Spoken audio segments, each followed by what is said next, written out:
How to buy Bitcoin on Cryptohopper.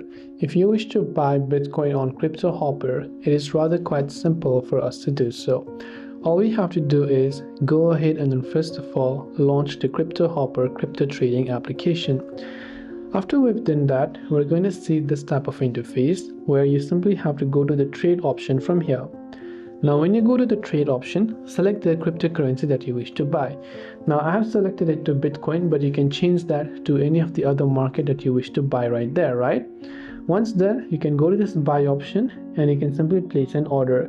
So just type in the amount of Bitcoin that you wish to buy, and once you've done that, you'll be able to see how much you need in order to buy it. So you can just place a buy order, and once you tap on the buy option, you'll be able to make sure that you have got enough USDT in order to buy that cryptocurrency.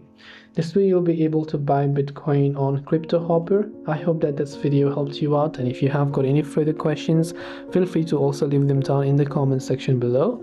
As always, thank you for watching till the very end of this tutorial, and see you soon in our next video.